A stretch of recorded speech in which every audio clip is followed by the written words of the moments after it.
Welcome to Donmar TV News Channel. Kahapon ang muling binalikan nila Senator Christopher Bongo kasama si Pangulong Rodrigo Duterte ang Negros Oriental na isa sa mga pinakamalubhang tinamaan ng bagyong Odette. Sa naging speech doon ng Pangulo ay muli itong humingi ng tawad sa mabagal na relief operation ng pamahalaan.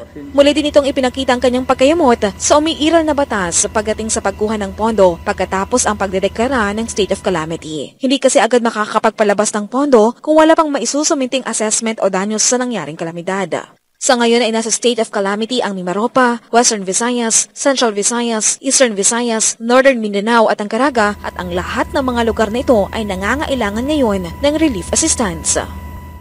Ang una sa tanan, mga igsoon, mga ayo kog pasaylo ninyo.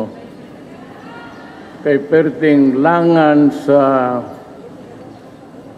relief operation sa gobyerno. Kinahanglan pa ko og assessment, evaluation, og report nga ang danyos sa tao nakalas nga kinabuhi og ang propiedad. Dili ko makakuha kwarta kung dili may report. Una pa ko makadeklarar og ingon ako og maghuwat ko anang report na nagsige pamutol og pangmutol og dalan kaya nga tumba di makaagi ang mga relief ka truck unya ako maghuwat ko anang report diingnan ako sila dili ko anang balaura. Samantala, nananatiling napakahirap ang sitwasyon ngayon sa Bohol. Hanggang ngayon kasi ay putol ang kuryente at ang linya ng kanilang komunikasyon. Ayon kay Governor Arthur Yap, 20 na mga munisipalidad ang wala pa ring linya ng komunikasyon habang blackout pa rin sa buong Bohol. Pahirapan din ang supply ng tubig doon. Napakahirap ng dinaranas namin dito sa Dalawigan kasi parang malayolanda talaga ang nangyari dito, no? Na ang mga first responders namin, ang atong mga local government units, lahat po dito tinamaan. Kaya for the first few days, up to the first 6 to 7 days, yung mga first responders talagang hirap na hirap to cope up dahil kailangan na alagaan din muna nila ang sarili nila, ayusin nila ang sitwasyon sa ilang mga pamilya. Tapos syempre may issue pa na walang kuryente, wala pong connection sa power, walang connection sa telco, walang tubig.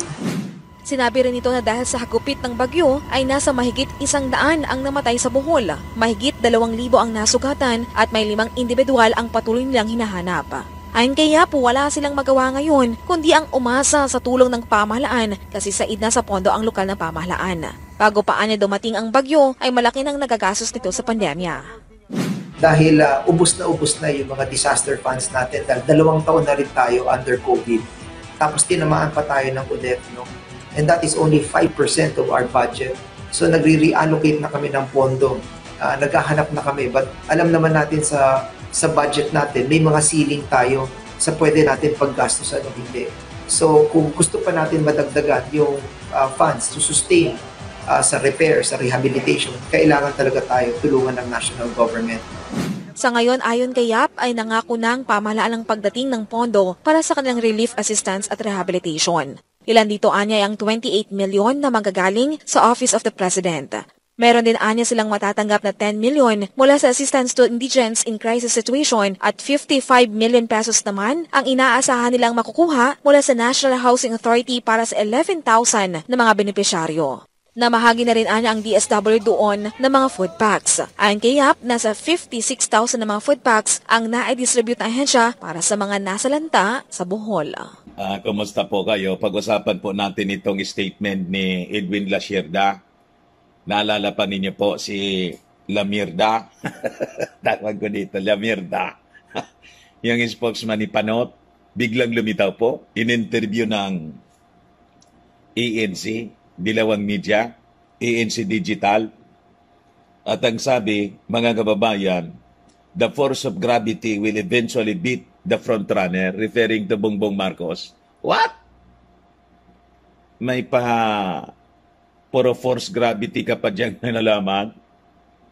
Baka ang ibig sabihin mo po, dagdag bawas. Yung kayong mga pinklawan, never ninyong gagawin yung nangyari noong 2016 kasi hindi napapayag niyan yung mga mamamayang Pilipino. Baka maghalo ang balat sa tinalupan or kayong mga pinklawan tatalupan ng mga mamamayang Filipino sa galit sa inyo. Di ba?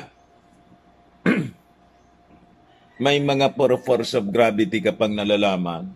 Ang totoo niyan, yung force of gravity, tumatama na po. Yun ang nangyayari ngayon kay sa manok ninyong pink. Bakit? Lubog na lubog. Bagsak na bagsak. Pero kay Bongbong Marcos, na sinasabi ninyo na by force of gravity will eventually beat the frontrunner. Bongbong Marcos is powered by the Filipino people. While yung manok po ninyo possibly will be powered by the same machine, smart magic. But of course, ready na dyan po yung kampo ni Bongbong Marcos. Alam nga naman hindi yan pagandaan. Di ba? O nagpakilala siya as veteran campaign strategist, sabi dito. Edwin Lasierda, veteran campaign strategist. Huwag kami. Baka veteran magician. May guru campaign strategist kapag nalalaman. Kung totoo yan na magaling kayong campaign strategist, bakit hindi ninyo na ipanalo kayong mga dilawan? Yung Otso Inidoro. O sige nga. At si Maruhash, hindi ninyo na ipanalo for president. In bumalik as senator, talo pa rin. Mga kuro campaign strategies ninyo. O di ba? Mga kababayan. So, tapos sabi dito ni Lasierda, Marcos avoiding traditional media, going straight to people through social media. Siyempre.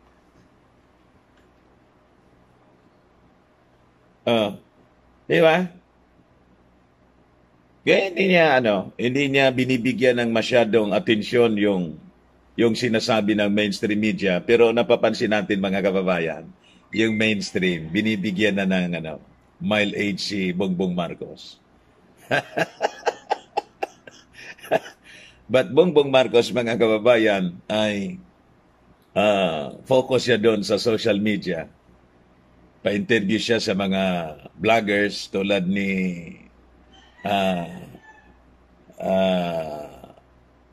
Tony Gonzaga and the rest of the, siya mismo, may vlogging mga kababayan na ginagawa si Bongbong Marcos. Sinimulan niya mga 2 years ago yata. BBM vlog. Very, very effective. By the millions na ngayon ang nanonood sa regular vlogging ni Bongbong Marcos. Sino naman ang hindi madadala sa inyo? Di ba? You're so, inclined doon sa mga pinklawan. Alam natin yung mga kulay ninyo. You want the pink. The candidates of yung dilawan. Para diretsuhan na lang. And with that, nakita natin very effective yung social media sa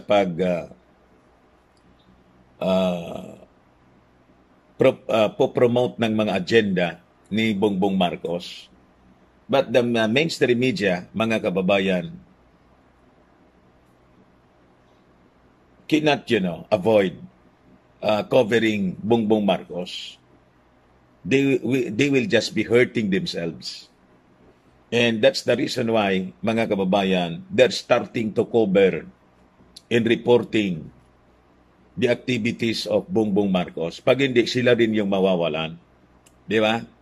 Ang mangyayari niyan, sabi nga ni Bobby Tiglao, yung columnist, mga kababayan ng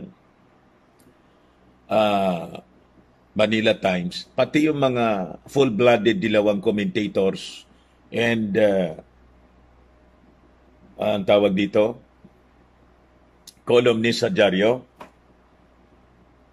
nagsisimula na silang mag-discuss about Bongbong Marcos. Why? As they continue on, promoting, discussing about the Dilawan candidates and their activities, they're losing, readers, followers. Unti-unti nang nawawalan sila ng mga mambabasa. Nagsisipag-alisan yung mga followers nila. Lumulubog ng lumulubog yung kanilang ang kanilang propesyon. Nadadamay mga kababayan sa paglubog. Ayun. Sabi ko sa inyo. So that's the reason why the mainstream media unti-unti, pero hindi kasing dami ng kasing dami ng exposure ng mga dilawan tulad nito, published by Manila Bulletin. Yung Manila Bulletin po, tinake over na ng mga dilawan yan. Kada konting kimbot po niya, ni Lomi, kahit yung pa, tawag dito,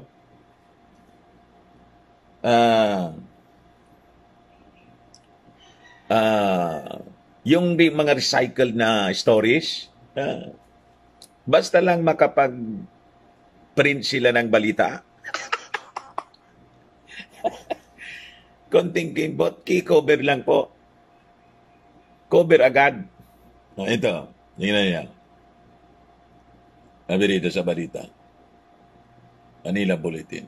Aspiring President, Vice President, Leni Robredo bailed on Thursday, December 30, that her office has already received more than 42 million pesos worth of relief goods intended for Typhoon Odette survivors in Visayas in Mindanao. Automatic yung release ng balita. Robredo disclosed that within the 2-week run of the Robredo People's Council, RPC, Relief Operation Center in Katipunan Avenue, Quezon City, they were able to receive a total of 42.35 million worth of various goods. Through a partnership with Tanging Yaman Foundation, they were also able to raise 33.58 million in cash donations as of Thursday morning. May update kaagad po sila. The Vice President also said that nearly 5,000 individuals responded to a call for volunteers who work and ship at the relief hub to repack sack of rice, noodles, biscuits, canned goods, hygiene kits, face masks, and bottles of alcohol, among others. Cover agad yung mga activity ganito. Whereas, yung kampo ni Bongbong Marcos, walang kwentong ganito. Ang makita mo, distribution. Ito, hindi pa man din ni-distribute, nag-stock pa lang, may kwento na. Hindi pa man pinamimigay, naipon pa lang. Nakita ninyo yung pagkakaiba ng kwento ni Bongbong Marcos? Si Bongbong Marcos, walang kwentong ganito. Silent siya. ang marinig mong kwento sa kampo ni Bongbong Marcos, kaya hindi kayo umuobra sa propaganda Kasi trying hard kayo I-report ninyo ito after ninyong ma-deliver. Yun ang tama. Yung sabi rito, Robredo said that while the influx and repacking relief goods at the Katipunan Relief Hub has winded down, the RPC, the Umbrella Organization of Campaign Volunteers, will continue to provide relief assistance to the families through its local partners on the ground. Paulit-ulit na kwento ang ganito.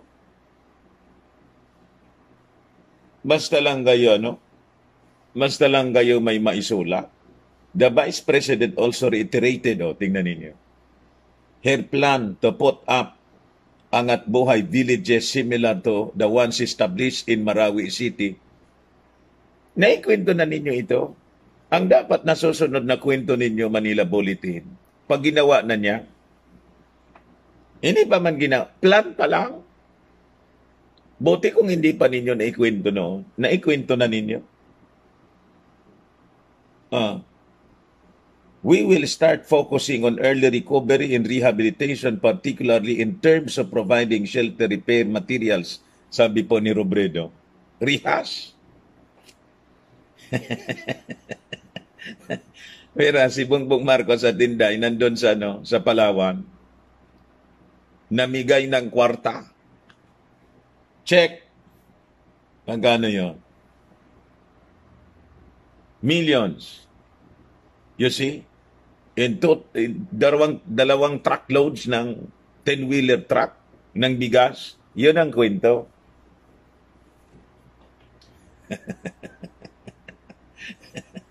Turned over. Dapat ganon ang focus ng kwento ninyo, hindi yung ilan na niya ngayon. Ibigay na ninyo, sabi nga sa kanta sa Pasko, ibigay nyo na ang aming Christmas bonus. Ang dami ninyong kwento, ibigay nyo na. Yung mga naipon ninyo, i-deliver ninyo na. Pag na-deliver ninyo, then report kayo ng naibigay ninyo. Walang problema yun. For transparency. Nasobrahan sa kwento Nalata tuloy kayo na you are using, hindi umangat yung ratings ni Lomi, lalong lumubog. Yun ang totoong by force of gravity, La Sierda. Di ba? Kasi pilit na pilit kasi yung ginagawa ninyo. Pilit na pilit. Hindi natural Matalino ang mga mamamayang Filipino. Alata. You are using this, You are using this calamity para bumango kayo.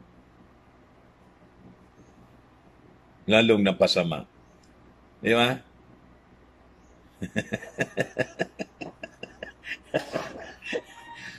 Iba yung reading ng mga tao kasi ang nakikita nila iba, hindi natural. Ramdam nila na it is all because of politics. Si Bongbong Marcos, hindi mo malata sa kanya yung ganon. Why? Natural na natural.